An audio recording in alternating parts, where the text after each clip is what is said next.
Good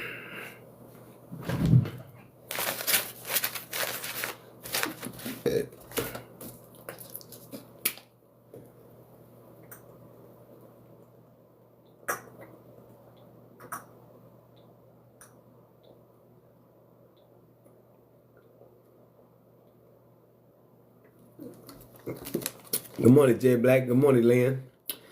Good morning, Nunn. Good morning, Gustava, Lawrence, Stafford, Angel. Good morning. Good morning.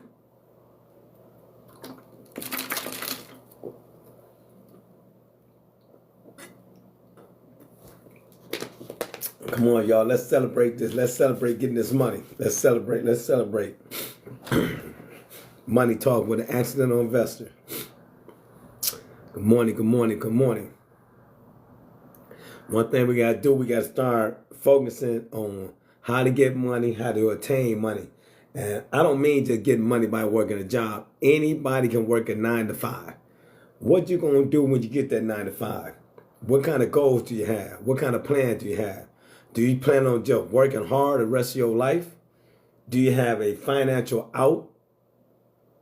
What you going to do? Are you going to sit there and try to work for 40, 50 years and then die with a small pension or Social Security? You got to make plans. You got to have goals. And I can't tell everybody what their goals should be, but my goal was to be able to retire at 65 and live better at 65 than I'd have lived the first 65 years of my life. Because once you set the young individual should set up the old individual, like the young accidental investor should set the old accidental investor up. So my goal was always financially make sure that I'm going to live better at 65, because that'll be the fourth quarter of my life. I'm not going to sit here and thinking I got to go punch a clock. I'm not going to be sitting here hoping that I get some Social Security or I can go get some motherfucking SNAPs benefits. I'm not going to live my life like that at 65. So you got to work hard to make sure that your money going to work for you in the fourth quarter. That's the time you need your money to work for you. You know, you might want to go to the health spa. You might want to turn vegan. You want to take a lot of trips. You want to eat at some fancy restaurants you never ate at. You know, you don't want to sit there and have to struggle to pay your bills. You should be debt free. You should be car free. You shouldn't be doing nothing but living the next quarter of your life. That's why I tell people, you start investing now, it's no excuse that you won't be financially set. You can start investing from the age of 18 to 62. Put like $200, $250 a month into a Roth, even in a Roth IRA, you can be a multi-millionaire. If you go from the age of 30 to 62, like $500 a month. Then you can go from the age of 40 to 62, like about $1,000 a month. Then you go from the age of 50 to 70, you can take like $1,400, $1,500 a month and still become a millionaire. But we waste a lot of time in the bars, buying clothes, taking trips, pulling out a credit card to buy clothes at Temu and Shein, you know, tricking on the credit card, buying 1942 on the credit card. You don't realize you got to pay that shit back with interest. Sometimes 10, 15, 20% interest. Buying a car you can't afford with the interest rate going to be 22%. Hey, I don't battle, so you ain't never got to ask for a request on that as a co-host. And I tell people, your main priority is living the fourth quarter of your life good. You know, sometimes you're going to have medical problems. So you got to have a good insurance policy. You got to have good medical. You got to have good everything in the fourth quarter. You got to plan ahead. Like my insurance policy about to lapse. I wasn't going to buy another insurance policy. And the reason I wasn't going to buy another insurance policy, I'm going to break this down for y'all. Okay. For one, I'm a United States Marine veteran. So the military, all my family got to do is call them. They will bury me. So that'll save some money right there. And two, I have enough assets and funds to carry my family. So they still going to have a great nest egg when I leave. Because at 60, if I try to get an insurance policy at 60, for a certain amount, it's going to be extremely high. But then I thought about it again. I changed my mind. I said, I'm going to go ahead and buy a $1 million insurance policy and pay that extra because I'm going to live another 30 years. And once I leave the earth, I can sit there and leave my kids at least $1 million insurance policy and plus all the other resources and assets that I have. So you got to start thinking like that. You know, fuck getting a $10,000 insurance policy. 10 years from now, $10,000 insurance policy ain't going to be able to buy you flowers at a funeral. So we got to start thinking big. We got to start thinking about making our family wealthy like other nationalities. The insurance policy is not for a person to buy clothes, jewelry. Insurance policy is there to build generational wealth. Because most African American people don't leave anything for generational wealth. Zilch. Not a fucking quarter for generational wealth. And people gonna say, oh no, yes they do. No, they don't. The average person family gonna leave them some old clothes, some old shoes, an old ass beat up car, a house with a mortgage on in the hood that you got to put work into it. That they done took a big ass loan out on it. $5,000 you're gonna go out there and buy a designer outfit and go out that weekend. The money is gone. But you get $1 million, $2 million insurance policy, invest in that. Your family will have some money. And then you can put it in a trust where they only get a percentage each year because they're investing into an S&P 500 index fund. Just say you leave $1 million insurance policy. We're just going to say you have one child. You can have it in a trust where it can be invested in an S&P 500 SPDR ETF trust. Now, just say you get 20% back on that. They get $200,000 in the trust would accumulate. Get them 10% of that, right? Just say, give them $100,000. That's still 1.1 million. You would still have in that account that'd be growing each year. And give them 10% each year. And then with the next generation, and the next generation, and the next generation. So the money gonna always be there and always be gaining instead of giving it to them at one time. Not say they want to be financial savvy with the money. Not say they want to mess the money up. But most likely, if they don't have an educational background when it comes down to finance, they're gonna spend that money. The money gonna be spent. The boys gonna be tricking, buying chicken wing, putting wraps on cars. The girl gonna be taking care of broke ass dude that they like because they're a handsome guy with a 6-pack. So we gotta be real. We gotta be real careful what we do with the resources from insurance policy when we leave it to people. We gotta make sure we protect them from themselves. So this is not financial advice, but we're gonna go over some of the stocks and some of the cryptocurrency that you can purchase. Okay, let me find it. Cryptocurrency, let me find the cryptocurrency. Hold on, give me a second. Because I got so many financial papers up here. Okie doke. Okay, so we're going to go over some of the financial stocks that I had picked that's inside my portfolio. And can everybody please tap the screen and follow for follow? You got 9 people here. Can you follow the 12 people that's on the wall? Make sure they have an account that's open. Make sure the account is not private. So there's a follow for follow. This is where you can start picking up people. So everybody please tap the screen up to 1,000. That'll get more people come in and get this free financial advice that I'm taking out of my Charles Schwab account and my Vanguard account and pass along to people on here. So please tap the screen, everyone, and follow for follow. Now, Vanguard is a great fund. And the reason I follow Vanguard Fund because it was one of the funds that was started by Mr. John Bogle. He's the founding father of the mutual fund, the ETF, and the index fund. So Vanguard is his company. So Vanguard, I fell in love with Vanguard because Vanguard is very hands-on. I made a lot of money through Vanguard through my investing because I want to invest for long term. I'm not a day trader or swing trader. Do I know something about some of that stuff? Yes. You know, you can sit there and be a day trader. You can do this way, you put a stop loss. I'm not going through all that because it's unconducive to what I'm trying to go and what I'm trying to build long term. So if you with Vanguard, you can open up a VOO. Right now they're trading at $626. The YTD year to date is at 17%. And the 10-year high is at 15%. So if a person would have put $1 million this year in a VOO from Vanguard, he'd have made $170,000 in return. So when you go down a VTI, also a Vanguard fund, it's trading at $335. The 10-year high is at 14%. The YTD is at 17%. We're going to say that again, make it easier and put in simplest terms for everyone. If you had $1 million in a VTI at 17%, that'd be $170,000 you'd have made on that fund. Okay, everybody please tap the screen, tap the screen. And then Vanguard have another great fund that's a technology fund, which I think everybody should look into because it's going to have Palantir in there, it's going to have Google, it's going to have Alphabet in there, it's going to have Tesla, it's going to have a lot of things to do with robotics in there, AI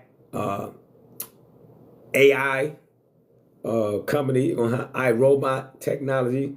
So this is a company, a fund you should look into. They call VGT. It's from Vanguard. It's at $759.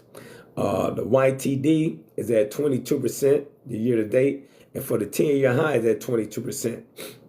And also, this is one of my favorite, because I made a ton of money over the last 10 years with a Spider S&P 500 ETF Trust. It's trading at $681. The YTD is at 14.3%. And the 10-year high is at 15%. Here we go again. If you put $1 million in that, you'd have made $150,000 this year. Here go another good one by InvestQ. They call it QQQ. It's worth $600. They're trading at $621. The year to date, the YTD is at 20%. The 10-year high is at 20%. Then you got the Roth IRA. 10-year high is at 14%, and the YTD is at 7%. I think everybody need to open up a Roth. That should be mandatory. And the reason I say you should open up a Roth is why it's mandatory, because a Roth is almost guaranteed that you can get money back, and it's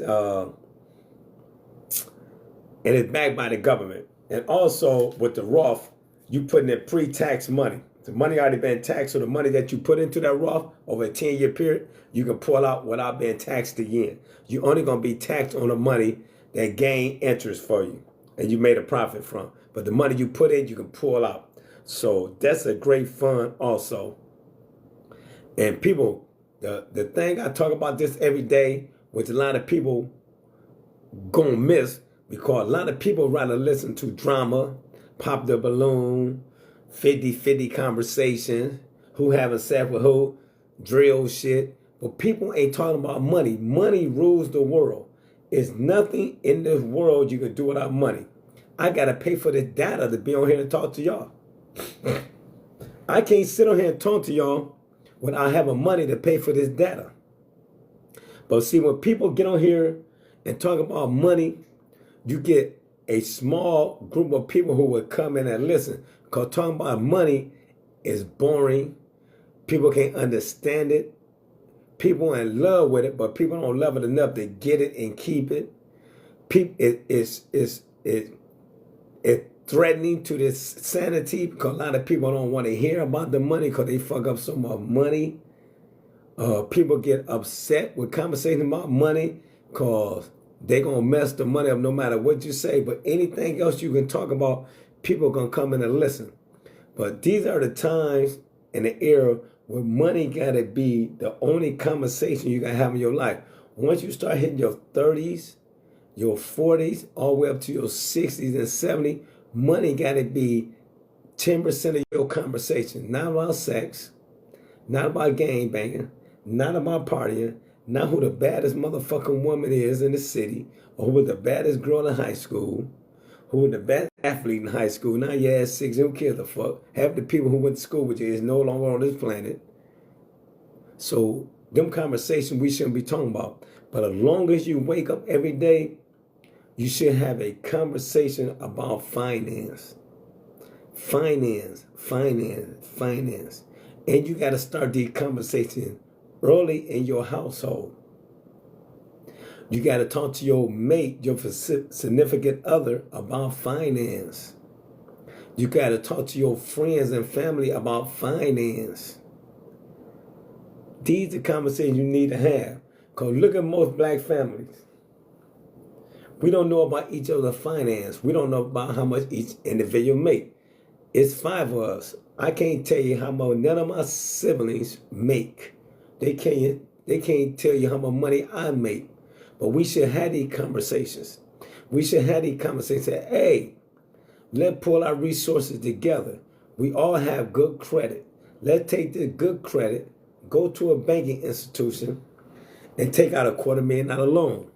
If we did that between 5 people, that's 1.2 mil. If we took a $500,000 loan out, that'd be 2.5 mil that we can take and pull together and start a business that will bring in income from all of us, even while we keeping our other jobs, a legacy we can pass down. But in the black families, we don't want to have discussions about our finances. We want to keep it secretive, and we don't like each other enough and trust each other enough in the black community outside having a party, outside going to beat somebody up and cooking for Thanksgiving or the 4th of July. If we start loving and caring about each other in our family, in our community, we can build a long-lasting legacy that will outlive all of us. But you can't sit down and have these conversations. People are not utilizing their credit. My father died with good credit. We should have burnt that damn credit up.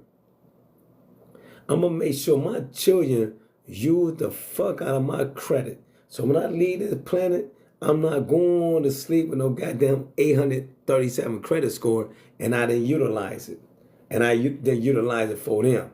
They don't know how I'm thinking. They don't know what I'm doing. But that's the way I'm thinking. My daughter Brittany know that we trying to build generational wealth. And it starts with me and her. All my grandchildren are on my business credit. So each one of my grandchildren, by the time they get 21, 22, they're going to have excellent credit or high 700 credit score. I'd rather do that than buy shit for Christmas or for their birthdays. I'm not on that. I'm on that building up your credit for you to have a start in life. That credit is money for them. And my granddaughter graduated college in 3 years. She just say she'll be 22.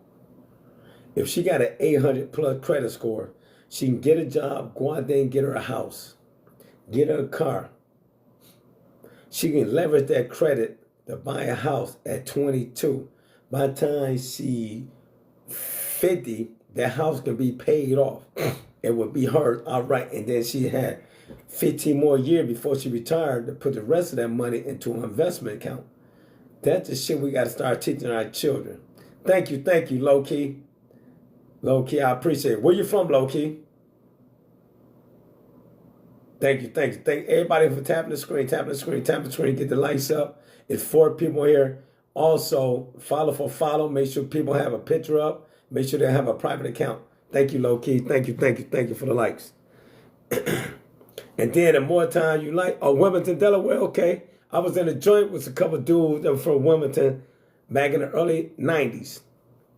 The one I'm right now, he's writing a book. I can't remember his name right offhand, but he's writing a book right now. I follow him on social media. Good guy. So we got to start really bugging it down. So I'm going to put some funds on the wall, some of the ones that I invest in. I want everybody to look up when you have time, free time, and study them. Don't just purchase something because somebody talking about it. Make sure that you really know what you are buying and why you buying it, okay? Because once you start investing, you're investing for your financial freedom. So you don't want to make bad decisions because somebody telling you to invest in something. Always do your due diligence. Always look stuff up. Take a little time. Like when you're scrolling down Facebook for 2 damn hours, Instagram, TikTok, and that shit for 2 or 3 hours, that could be time you can be studying about the stock market. I know it's tedious. I know it's boring, but trust me, if you listen to me, that shit going to change your MF life. I've been home from prison 20 years. December the 7th took me to 20 years in 2025. I came home in 2005. In that 20-year period, from trials and tribulations, learning about real estate, learning about stock market, learning about group homes, learning about cryptocurrency, I done went over 7 figures in the stock market. I got 7-figure portfolio in real estate. In cryptocurrency, I'm at 6 figures. Now, this is a person who don't have a real estate background. This is a person who have a stock market background or cryptocurrency background. And I'm about to show you some game of this. You will have a lot of people that's realtors that only own a piece of property. You will have a lot of people that's in the stock market, don't have a 7-figure portfolio, but they're a financial advisor. You will have a lot of people that doing crypto, I'm talking about crypto, don't have a 6-figure portfolio. You have people who work for Section 8, don't have any Section 8 property that's rented out, and they know how the game go. So because somebody is doing something, that don't mean they taking it to another level. I know a lot of people that's realtors right now don't own property, don't have any investment properties, but they are realtors. And like I said, I know people that advisors in the stock market, but they don't have $1 million portfolio. So you really got to understand, pick the information up, apply it to your life that's on YouTube. That motherfucker YouTube, what's up, Jet? What's up, Jimmy? What's it, Hava? That YouTube is a tool for you to get rich. It's a university. Stop getting on YouTube looking for bullshit. I don't want to see nothing about no strippers. I don't want to see nothing about people getting unalive. I don't want to see no gangbanging shit. I don't want to see about nobody getting shot. I go on YouTube every morning when I get up and get moving and get to the gym and get on the treadmill, walking or running. I'm listening to YouTube videos about 5 fucking nans. Period. Period. If it ain't about 5 fucking nans, I'm not listening to it. Period. When I come home at night for an hour or two, I look at the news. I look at CNBC, MSNBC, Charles Schwab Network, Bloomberg. I'm going to look at something about finance. And do I scroll up and down the wall and look at some bullshit? So yes. But most of the bullshit I look at is not bullshit. I'm looking at people who educate me, people who talk about politics, people who talk about science, people who talk about life issue, people talking about self-help. I'm not just looking at stuff just to be looking at stuff. Because the information you take in, that's who you're going to become. Like the 5 people I see you with, they're who you're going to become. 99.9% of the time, I'm by myself. Unless I'm in the shop. Because I got to interact with the customers. Or if I'm at the boxing gym, I'm training, I'm interacting with the fighters. But once I leave that motherfucker, if I ain't dropping kids off at home, I'm by myself. I travel by myself. Unless I'm with a woman. Sonya. If not, I'm by myself. Unless I'm traveling with family members, my sister, Cinnamon, and my brother-in-law, Greg. Or I'm by myself. I tell people, if you don't take the time to grow and learn and research, somebody else is going to do it. Somebody else is going to be ahead of you.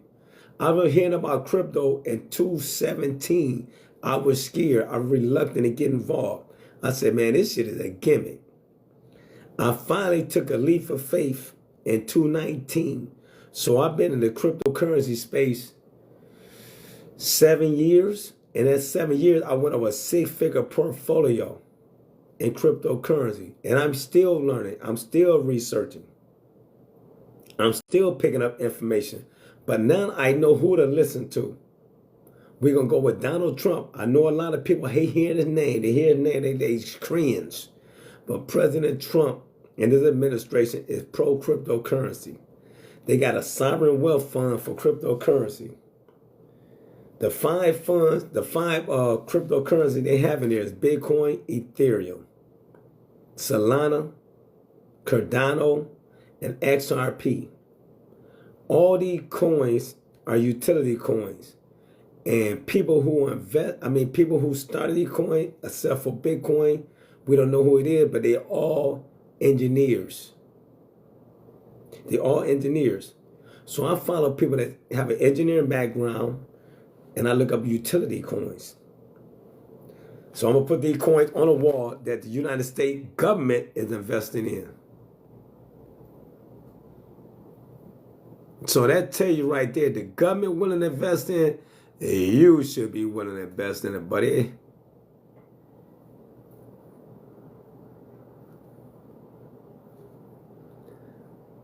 These are some of the ones that everybody should be willing to invest in.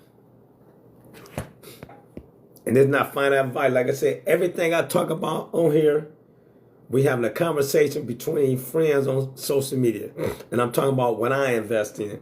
So this is not finite advice. Do your own due diligence and look stuff up. My brother, I do not battle. I do not bring people in the co-host unless you're going to talk about finance. So I try to do that daily. So I put stuff on here, and I hope that people look it up. It's your decision. If you want to sit there and look this stuff up, if not, it's going to be somebody going to look the information up and get wealthy from it. No, wealth start with here. You got to change your mindset about wealth. You got to change your mindset about wealth. Now, I'm about to read up a couple of stocks that I do have in my Charles Schwab account. Give me a second. I can give you some of the ones that I also invest in at Charles Schwab. Okay. I'm going to put some on the wall. Like I said, everybody investigate everything behind me. This is coming from my portfolio from Charles Schwab. Okay, look up AAPPL. Hold on.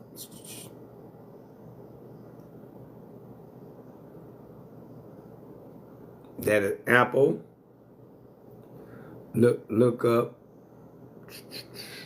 MSFT. That's Microsoft Corp. And look up LKNCY.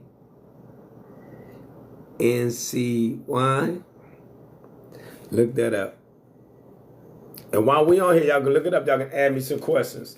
So when you see me put something on the wall, go to your Google search and put it in there for you can add me questions about them. Because this is the time you can ask some questions and you can get some feedback in real time. And then you'll see where I'm coming from. So, and also, like I tell people about Tesla. Tesla, car company, is worth $1 trillion. Tesla have another $1 million company about to come out. So Tesla is not a car company. Tesla is not a space company. Tesla is a fucking technology company. See, people were sleeping on Tesla. Tesla going to have the first company in history with SpaceX. They're going to do an IPO, initial public offering. They're going to be over $1 trillion freaking dollars. People might not like Elon, but Elon is a brilliant man. So look them up and see what you think about them, because every day when we get on here and talk about money, we're going to talk about how to build your account and what to invest in. So I'm going to put a couple more on here. I want y'all to look them up. Those are the symbols. Once you put the symbols up, it will come up on Google for you. So all you got to do is put the symbols in, the initials, and it will come up for you.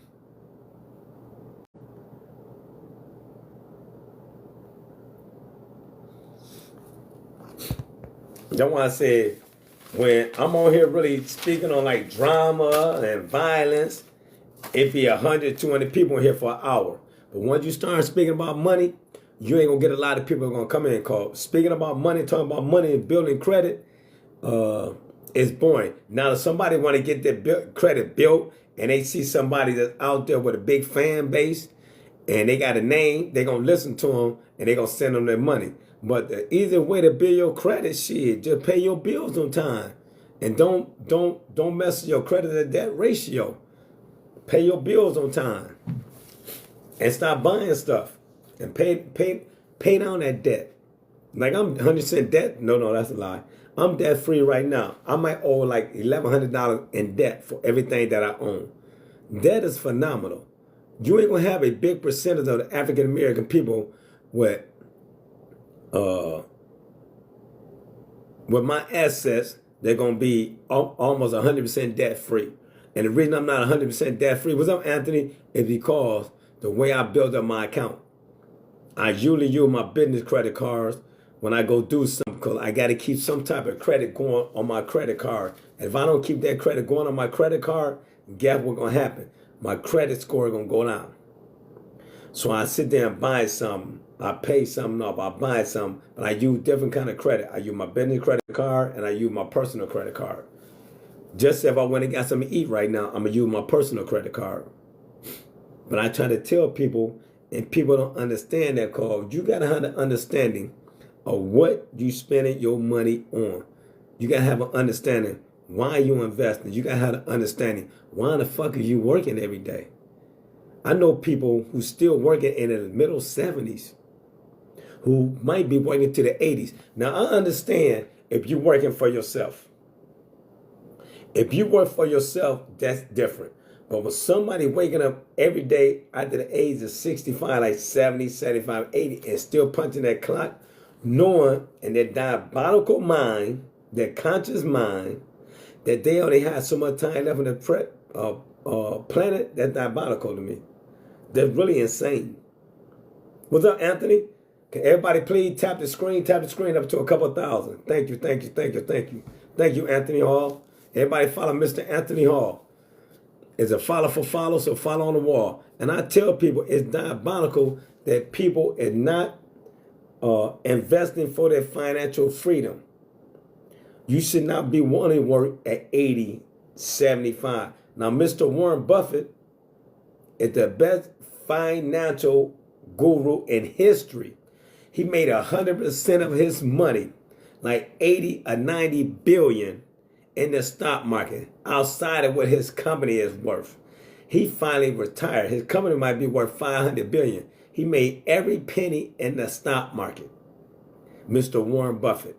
He worked all the way up to his 90. His partner worked all the way up to his 90 before he died, because they run their own company. Bill Gates, they're in their 70s, they still working. They own their own companies.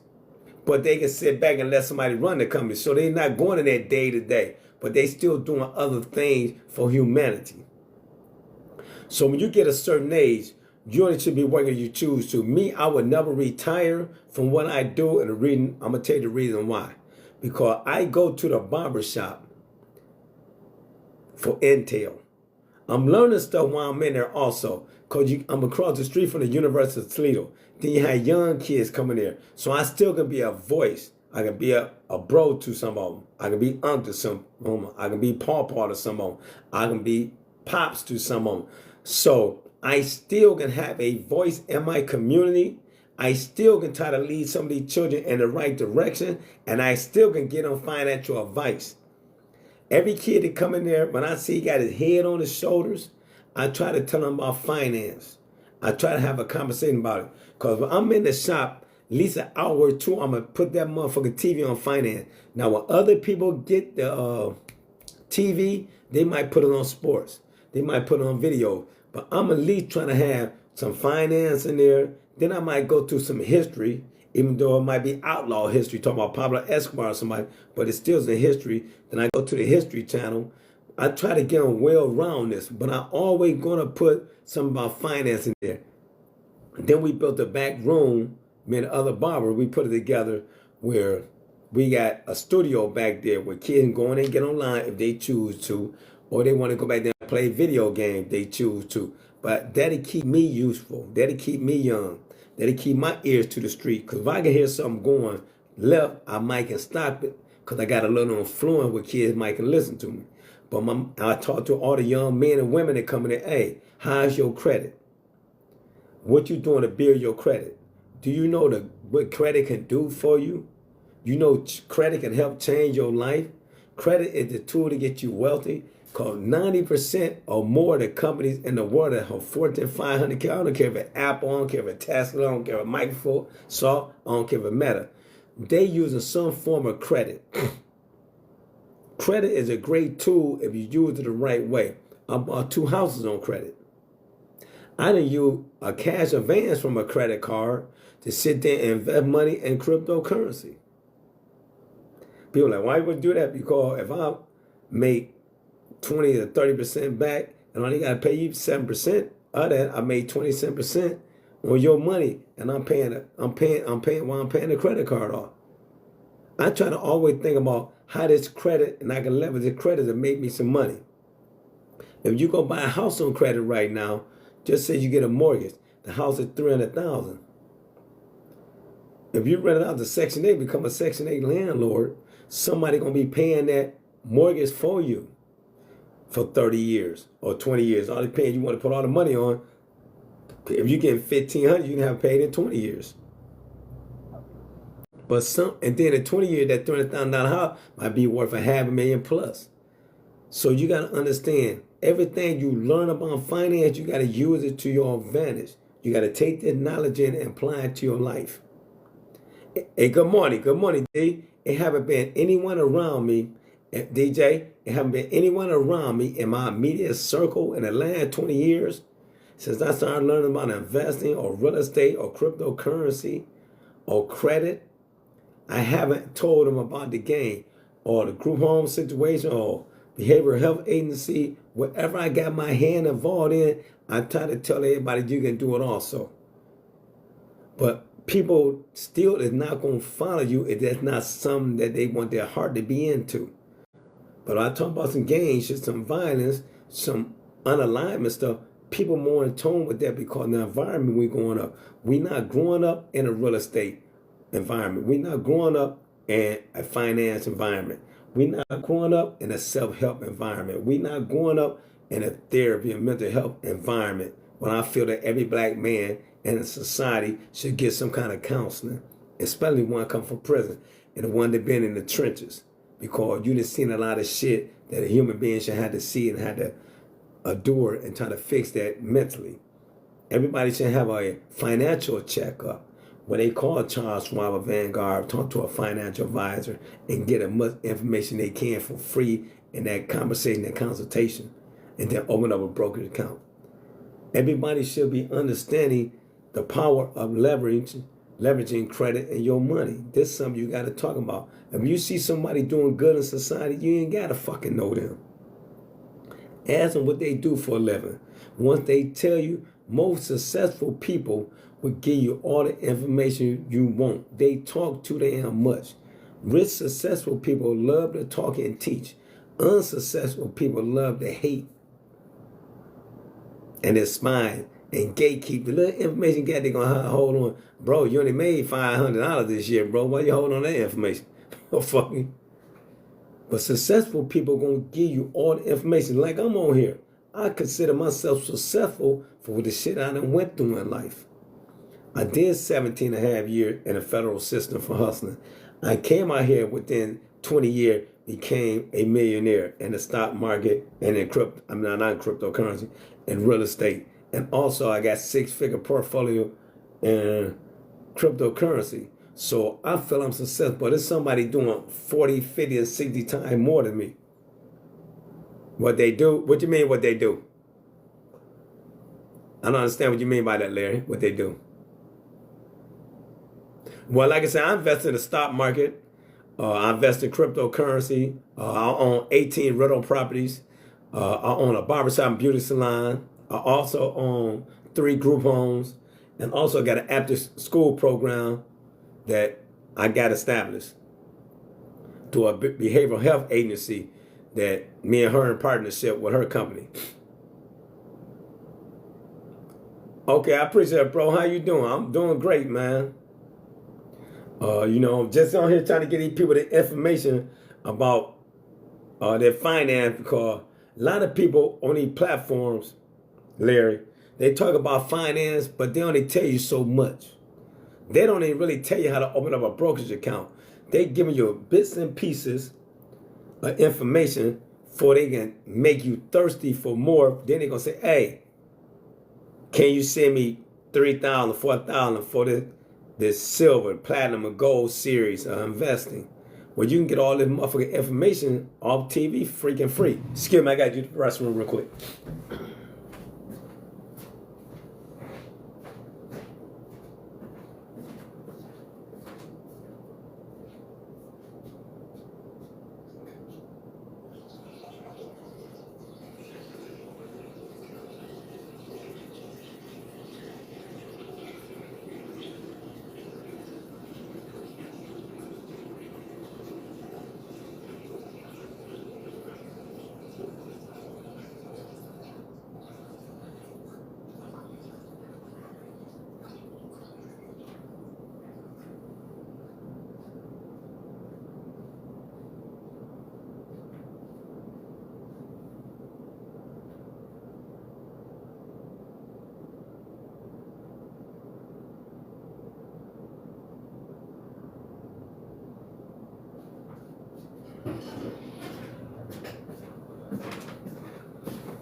Okay, I'm back. I'm sorry about that. And that's why I said that's the power of using that. Like, I tell people, like, somebody gonna ask me, I forgot who it was, but it's a young guy that I'm cool with. He gonna ask me about credit. And I told him, I said, look, man, I got about 30 credit cards. And Pops, why you got so many credit cards? I like, shit, the reason I got so many fucking credit cards, because it's money. It's invisible money that I can reach out and go get whenever I want to.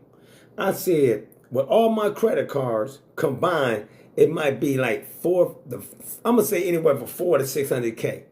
If I take my Navy Fed credit card, right, I can go with that Navy Fed credit card and get a cash advance on that 60,000. I forgot what percentage they give out now, but you're going to say 70%. Just say they gave me 7% on that 60K. So just say if I walk out of there with 45,000, I can take that 45,000 and do whatever the fuck I want with. Do I have to pay them back? Yes. But if I choose not to pay them back, what's going to happen? Another thing, just say if I want to go out there and purchase a $100,000 car, I can take the Navy Fed credit card and get 40 something, take the other one and get 40 something. Put that $90,000 or $80,000 and buy that car. I own the car. I get the title when I drive from that lot, or they might send it to me through the mail within a week or two. But most likely, I get it right then and there. Now, I will owe Navy Fed and Visa, right? As a bare minimum, I had to pay the month. Just say the $100,000 car, well, it might have cost me $1,800 a month. That Visa might only cost me $700 to $1,000 a month. So I'm saving $800, or I'm saving $800 to $1,000 on this Visa. On this car note. And it's not no 5 or 6 year time frame I got to pay it off.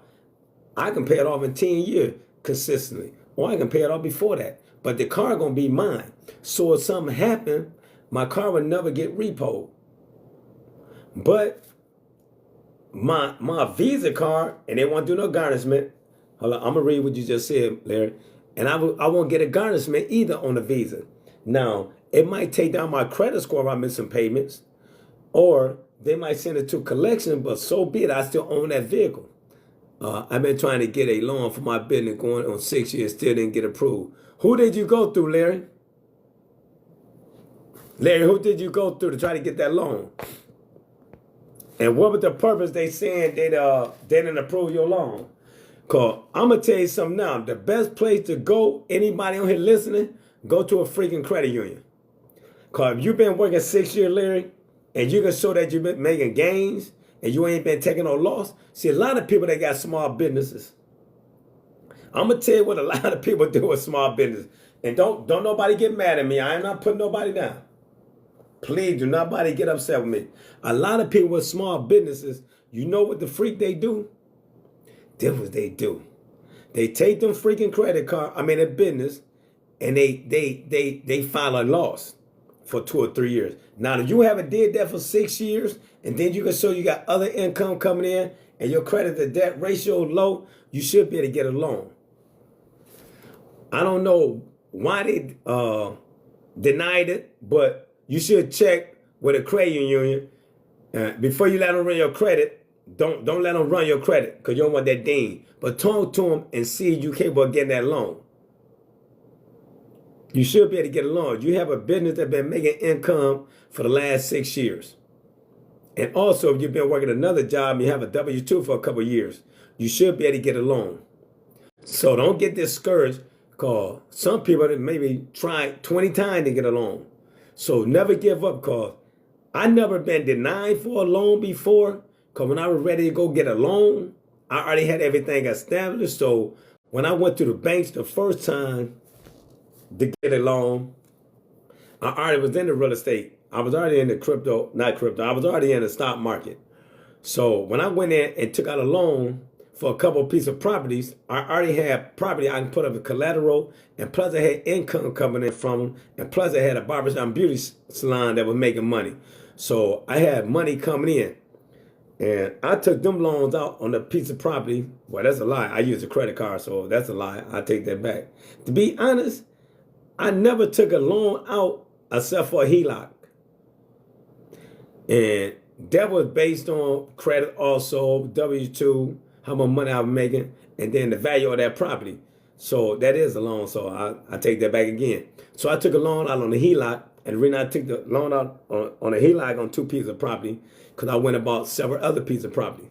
Because the piece of property, I think one was valued at $150 and one was valued at $125.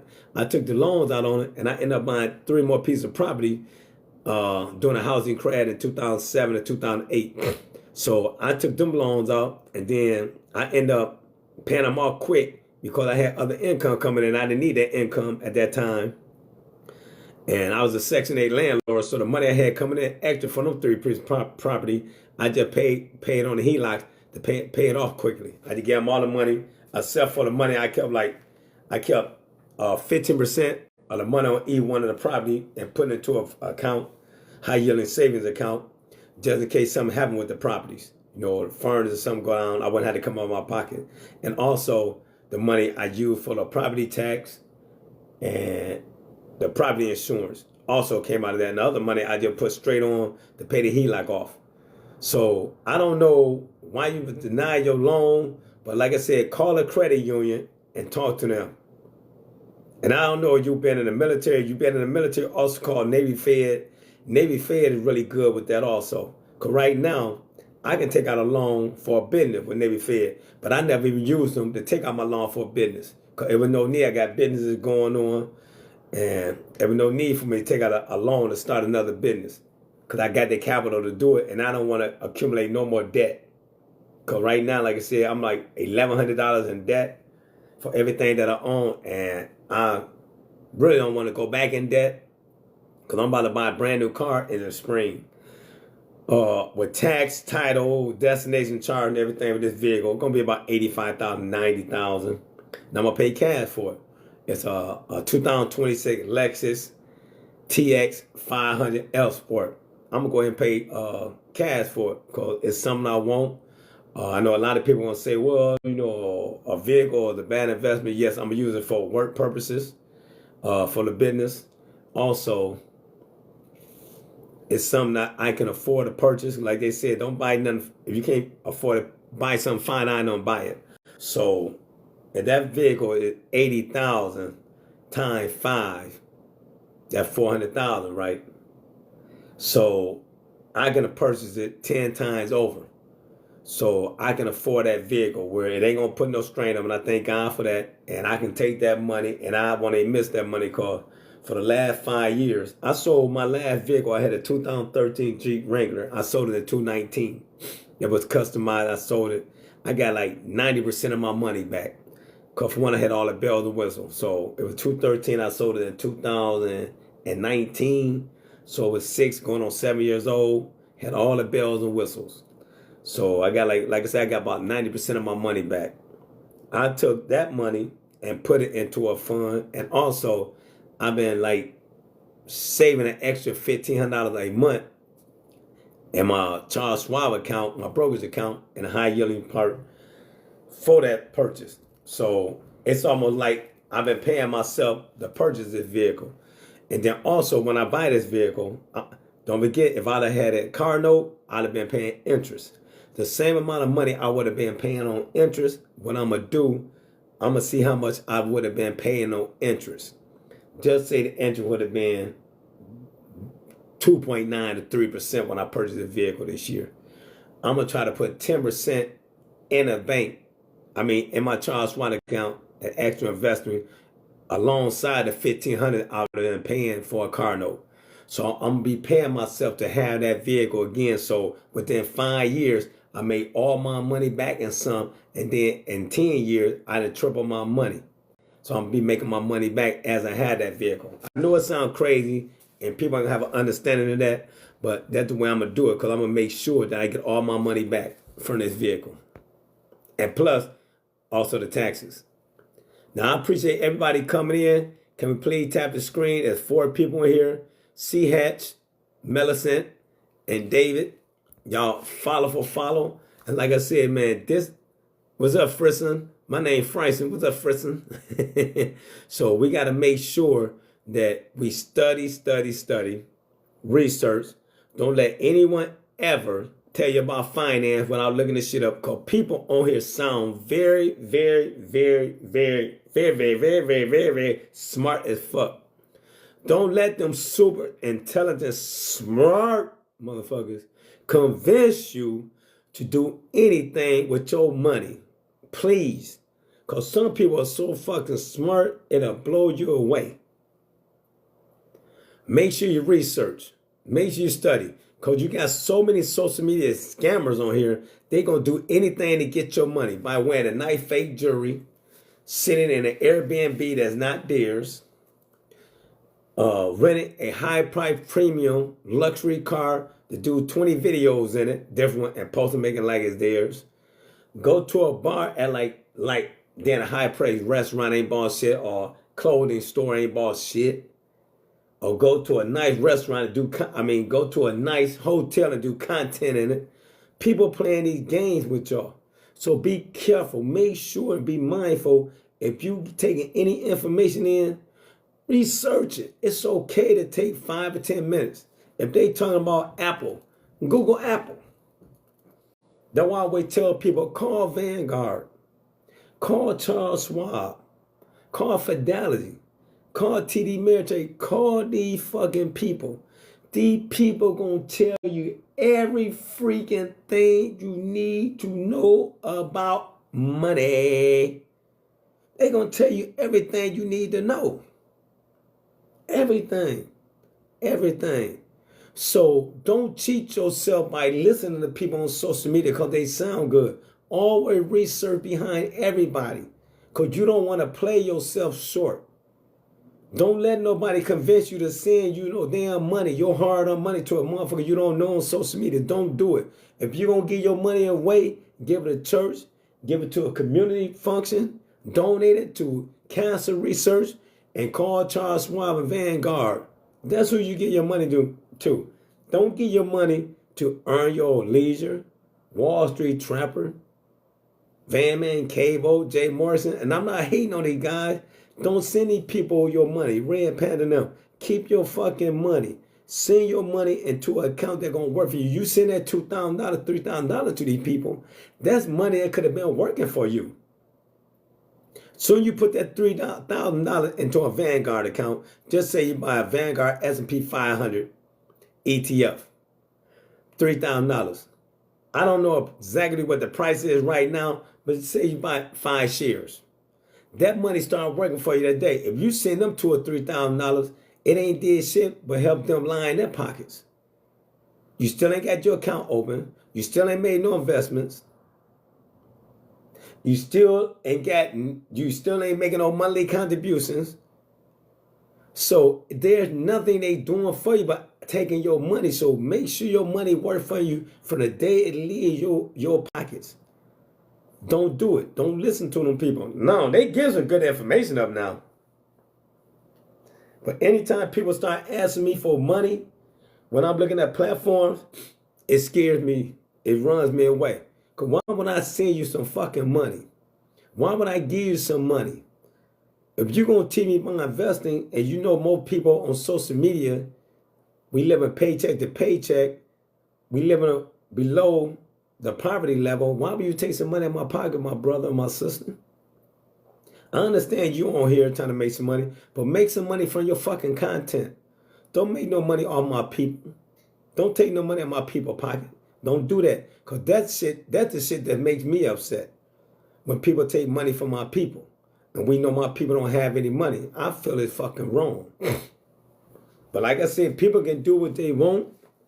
You can send your money to who you want, but never send your money to a random individual on social media.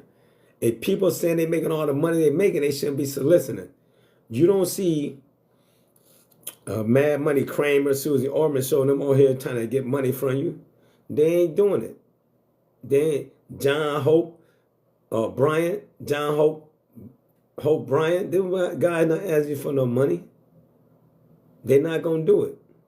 Mr. Wonderful is not asking for no money. Now, they might put you into a program that they have where you can follow them or whatever, or they going to tell you about buying a book or buying something they got from them, but they not trying to sell you no product because them guys are making hundreds of millions of dollars. No, people on here hustling, so be careful with these people trying to hustle for your hard-earned money. It's too hard to get your fucking money back. And never follow nobody and send no money to nobody who's not a certified financial advisor. It was a Hispanic guy a couple years ago.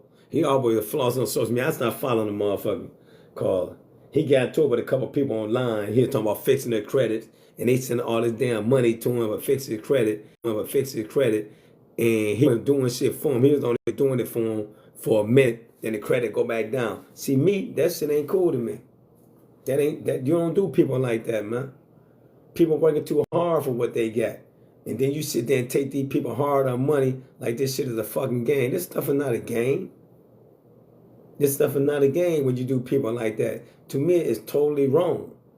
It's extremely wrong. Ain't no totally, it's extremely wrong that you do people like that. And people, y'all got to stop going for this motherfucking shit. What's up, Ron G? Y'all got to stop going for this, man. Everybody that sound good on social media ain't for the right thing. Everybody on social media is not wealthy. You can look it up. In the black community, you only got 1 to 2% of the African American community have a net worth of $1 million. So that's only really 2 to 2.5 million actual black millionaires in America. We ain't talking about doing hustling and got shit in the shoebox. We talking about actually people who living the right life. So you only got maybe 2 to 2.5 million African American millionaires. So don't believe the hype. And then I'm a type of person. I have my portfolio here. This shit about to go in trash because this is 2025 portfolio. All this shit about to go in the trash. I'm about to start off because it's 2026. So if you got people talking about finance, right? Tell them to show you. Show me the money. Show me. I can show everybody everything I do and who I invest through, Vanguard and Charles Schwab. But all of this is about to go in the trash because it's 2026. I'm on something different in 2026. I'm gonna have different investments coming in 2026. I'm gonna be making different kind of money in 2026. So no need for me to keep this. And then the good thing about my situation, everything I get, y'all, it coming from a Fortune 500 investment firm that had trillions of dollars in assets that they're investing for people. Vanguard and Charles Schwab. I don't deal with anybody else. It's not that I like them best. It's just, I had a Vanguard account when I had my job at Daniel Corporation, and my brother-in-law worked for Charles Schwab. His name Gregory Collingwood. So that's why I kept with these two accounts. Because when I started working at Charles Schwab and went to business for myself, I kept that money in there and I just kept making monthly contributions with that at Vanguard. So I kept them. So people, that's all you got to do. Get up, get off social media, call a brokerage firm. Tell them what you want to invest in. Tell them your age. Tell them what your financial goals are. Tell them what your financial, tolerance. All you got to do is tell these people that. And they'd be willing to put something together for you to put you on the goal to financial freedom, put you on the goal to be a millionaire. It's that simple. It costs no money to talk to one of the agents with Vanguard or Charles Schwab, BlackRock, and Fidelity. It costs you nothing. Well, they're going to make money off of you. And once you open that account and make them contributions, just say I might have a Charles Schwab, just say I have a Vanguard S&P 500 trust, right? I only might be paying 0.02%. So you got $1 million in there. You might get them people like $1,000 or $300 a year. But they managing your account for you. Or I have a Charles Schwab trust bank. You know, I'm putting money in there that I haven't actually put into the market yet, but it's still accumulating income for me. And that's interest that I get paid on that. Might be 3 or 4%. I can't remember right offhand. So it's too many ways for you to make money, and keep investing with the right people, because they're going to tell you everything you need to do. Stop listening to all these fake ass gurus online, all these fake ass gurus in the barbershop and beauty salon and on the street corner. Don't listen to that shit. Yes, can someone give you great advice? Yes, but you will find out if it's great advice when you look it up. When you research it, you say, okay, he gave me good advice. You say, oh, he on bullshit. So the next time they start talking, you're going to put your earmuffs in like, you ain't going to hear shit they saying, because you don't know it's fucked up information they just gave you. Be careful with the information people give you. And you got to stop listening to people because you fucking like them. I don't listen to a person because I like them. I listen to the truth. I listen to shit that's going to change my life. I don't give a fuck who I like. I can like you and love you. If that shit don't sound right, man, I ain't going to listen to this shit. So let me get ready to get up out of here because I got to be at the shop at 10. I appreciate everybody coming in, rocking with me, and peace out.